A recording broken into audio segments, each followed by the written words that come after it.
বিস্ফোরক মামলায় গ্রেপ্তার চট্টগ্রাম ১১ আসনের সাবেক সংসদ সদস্য এম এ লতিফকে ৩ দিনের রিমান্ড মঞ্জুর করেছে আদালত। এ বিষয়ে আরও জানাতে সরাসরি যুক্ত হচ্ছেন সহকর্মী মুজিবুল হক। মুজিবুল, জানাবেন বিস্ফোরক মামলায় গ্রেপ্তার এবং রিমান্ড সম্পর্কে বিস্তারিত। ঈশিতা, চট্টগ্রাম ১১ আসনের ১১ বন্দর পতেঙ্গা আসনের সাবেক সংসদ সদস্য এম এ লতিফ, তিনি ৩বারের সংসদ সদস্য। আজকে সকালে চট্টগ্রামের বাইজিদ এলাকা থেকে ডবল মুরিং থানা পুলিশ তাকে মূলত গ্রেপ্তার করে এবং তার বিরুদ্ধে যেটি অভিযোগ সেটি হচ্ছে গত ৪ তারিখ চট্টগ্রামের নিউ মার্কেট এলাকায় যে সহিংসতার ঘটনা ঘটেছে, সেই ঘটনায় মূলত যে সহিংসতার ঘটনা, সেই ঘটনায় তার বিরুদ্ধে একটি মামলা দায়ের হয় গতকাল।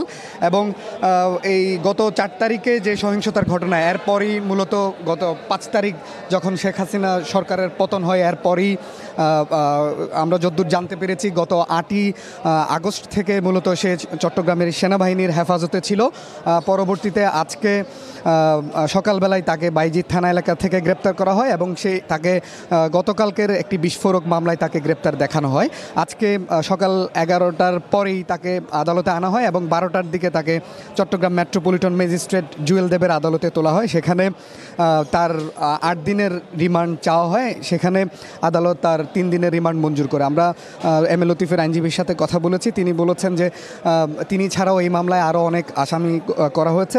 লতিফের বিরুদ্ধে যেটি অভিযোগ, নিউ মার্কেট এলাকায় যে সহিংসতা এবং যেটি নিপীড়নের ঘটনা ঘটেছে, এরপরেই শিক্ষার্থী ছাত্রদের উপরে তার সদল বলে বাহিনীর লোকেরা কিন্তু শিক্ষার্থীদের উপর নিপীড়ন চালিয়েছে, সেই অভিযোগ কিন্তু মামলায় আনা হয়েছে। তো সব মিলিয়ে আমার কাছে যে তথ্য এখন পর্যন্ত সেটি হচ্ছে তার ৮ দিনের রিমান্ড চাওয়া হয়েছিল, আদালত তার ৩ দিনের রিমান্ড মঞ্জুর করেছে। এখন এম এ লতিফকে আদালতের যে হাজতখানা রয়েছে সেখানে রাখা হয়েছে।